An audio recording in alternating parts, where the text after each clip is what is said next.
تمام جناتی مخلوق کا سردار، اور اس شہر میں ہمارا ہی راج ہوگا۔ اگر کوئی دوسرا آیا بھی تو ہم اسے اپنے جیسا بنا دیں گے۔ ابھی تمہاری طاقتیں کم ہیں اور تعداد بھی، لیکن جب تمہاری تعداد 200 ہو جائے گی اور 1 مہینہ اور گزرے گا تو تم جس کو بھی کاٹو گے وہ بھی تم جیسا بن جائے گا۔ ابھی تم صرف جانوروں کو کاٹ سکتے ہو، ان کو کچا چبا سکتے ہو، ان کا خون پی سکتے ہو۔ جلد ہی انسانوں کا نمبر بھی آئے گا، انسان بھی ہم جیسی مخلوق بن جائے گا۔ پھر سارے لوگ دیوانہ وار رقص کرنے لگے اور زور زور سے کہہ لگانے لگے۔ پھر فجر کی اذان کی آواز سنائی دی اور اس کے ساتھ ہی تمام لوگ نارمل ہوئے، یعنی انسان بن گئے، اور تخت پر بیٹھا ہوا شخص بھی بھاگتا ہوا نظر آیا۔ اس کا ساتھی بھی اس کے ساتھ ہی بھاگ رہا تھا۔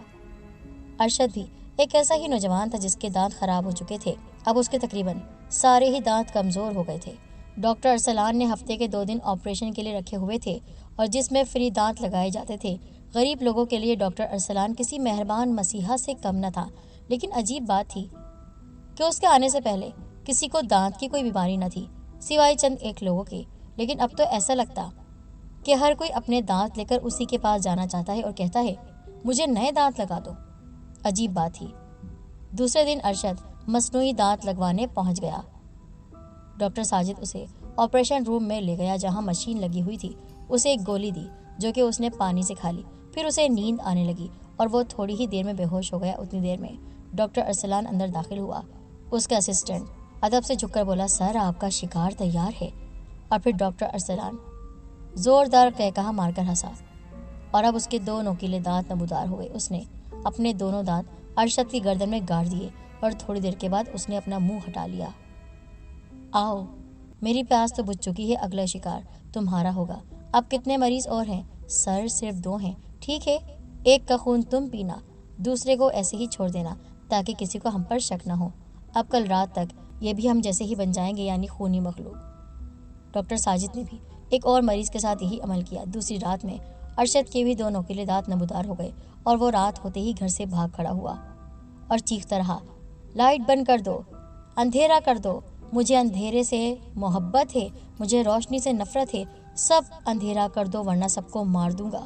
اور اس نے ویسے ہی اسی تاجر، اسی زمیندار کی طرح ایک کتے کو اپنا نشانہ بنایا اور چیڑ پھاڑ کر رکھ دیا۔ دوسرے مریضوں کے ساتھ بھی یہی ہوا، لیکن کوئی بھی نہیں جانتا تھا کہ شہر میں بڑھتی ہوئی یہ مخلوق ان کے پیچھے ڈاکٹر ارسلان ہے۔ مولانا ہاشم کی عمر تقریباً 70 سال کے لگ بھگ تھی۔ وہ حافظ قرآن اور بہت پہنچے ہوئے تھے۔ ان کے پاس لوگ اکثر آسیب کا اتار کروانے، جن بھگانے کے علاج کے لیے بھی آتے۔ وہ احسان آباد سے 200 کلومیٹر دور ایک گاؤں میں رہتے تھے۔ آج انہیں دعوت نامہ ملا۔ ان کے بچپن کے دوست کلیم الدین کے سب سے چھوٹے بیٹے کی شادی ہے، تو وہ احسان آباد کے لیے روانہ ہو گئے۔ شام کو وہ اس جگہ پہنچ گئے۔ ان کے دوست کلیم نے انہیں دیکھ کر بہت خوشی کا اظہار کیا اور کہنے لگے اچھا ہوا تم آ گئے، لیکن شادی میں گانا بجانا نہیں کرنا۔ اگر ریکارڈنگ لگاؤ بھی تو قرآن کی تلاوت لگا دینا، نہیں تو میں واپس چلا جاؤں گا۔ ارے نہیں بھائی، تم میرے بچپن کے دوست ہو، جیسا تم کہو ویسا ہی ہوگا۔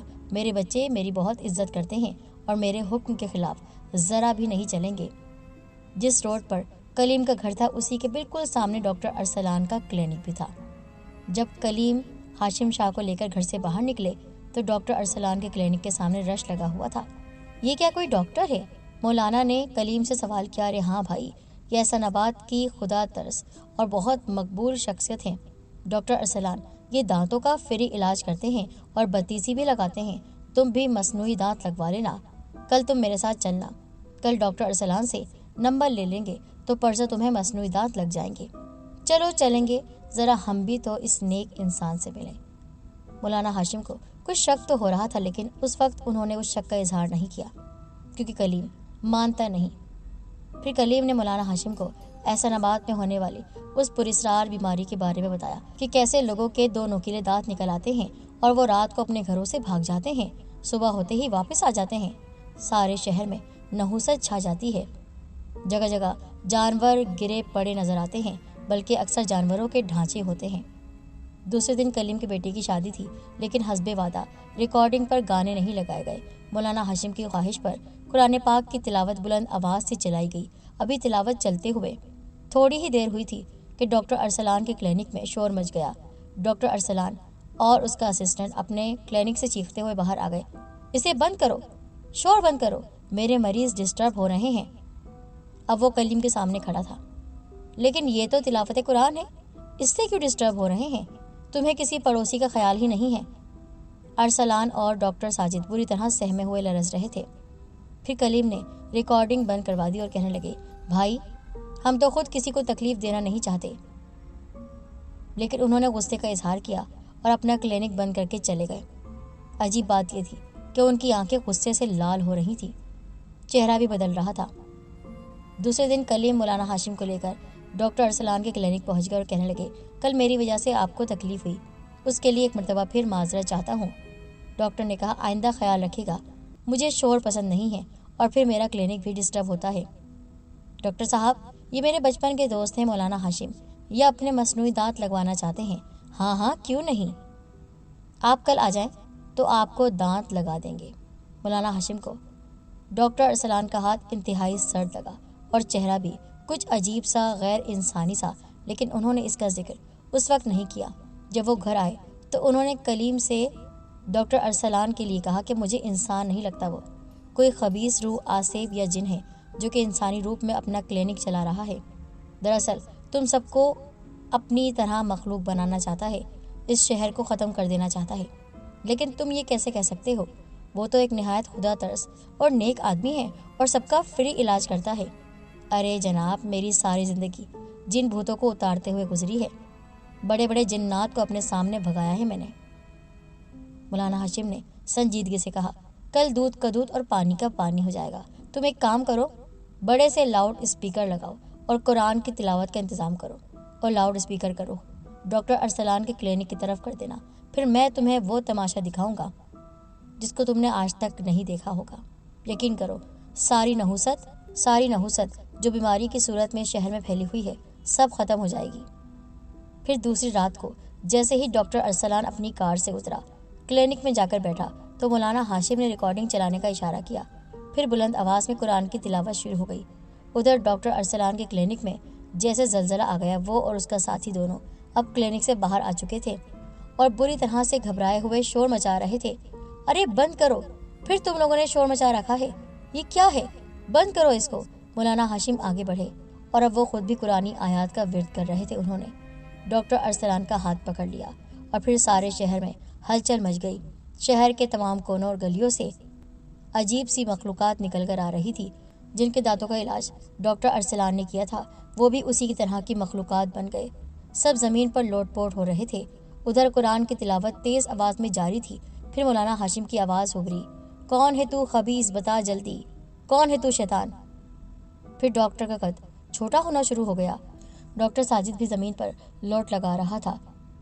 پھر ڈاکٹر ارسلان کی آواز نکلی جو کہ بہت ہی خوفناک اور سرسراتی تھی، میں دراصل جنات میں سے ہوں، لیکن وہ جنات جو لوگوں کا خون پیتے ہیں، اور اس شہر کو اپنے جیسا بنا دوں گا۔ یہ پورا شہر میرا ہوگا اور میں یہاں کا سردار، بادشاہ، آقا بن جاؤں گا۔ یہ میرا مشن ہے، یہ میرا ساتھی ہے۔ ہم دونوں ہی خبیث جنات میں سے ہیں۔ ہمارے قبیلے سے ہم کو نکال دیا گیا ہے، تبھی ہم نے قسم کھائی تھی کہ ہم انسانی آبادی میں جا کر سب انسانوں کو اپنا جیسا بنا دیں گے۔ میں نے سب کی گردن میں دانت گاڑ دیے ہیں اور سب کا خون پی لیا ہے۔ سب میرے جیسے بن گئے ہیں۔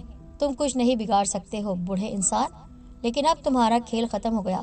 اور اس کے ساتھ ہی مولانا ہاشم نے ایک پانی کی بوتل نکالی جس میں قرآنی آیات کا دم کیا ہوا پانی تھا۔ انہوں نے وہ پانی ان دونوں ڈاکٹرز پر چھڑکا۔ اس کے ساتھ ہی دونوں کے وجود میں سے دھواں اٹھنے لگا اور اب اس دھوئیں میں بری طرح سے چیخنے کی آوازیں آ رہی تھی۔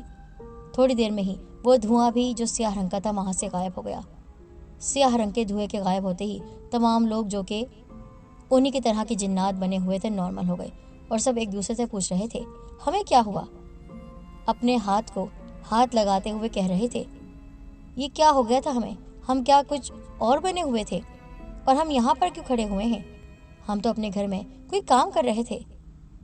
پھر مولانا ہاشم نے انہیں بتایا کہ وہ ایک خبیث جن کا شکار ہو گئے تھے جو کہ اپنی طاقت کو بڑھاتا جا رہا تھا۔ اگر وہ 1000 جنات بنا لیتا تو سارے شہر پر اسی کا راج ہوتا، لیکن اللہ کی مہربانی سے میں نے اس کا خاتمہ کر دیا ہے اور اب سب لوگوں کو اس سے نجات مل گئی ہے۔ پھر تمام لوگوں نے مولانا کا شکریہ ادا کیا اور احسن آباد ایک مرتبہ پھر پرامن اور پرسکون شہر بن گیا اور مولانا ہاشم دعاؤں کے ساتھ وہاں سے اپنے شہر کے لیے روانہ ہو گئے کسی اور مشن پر۔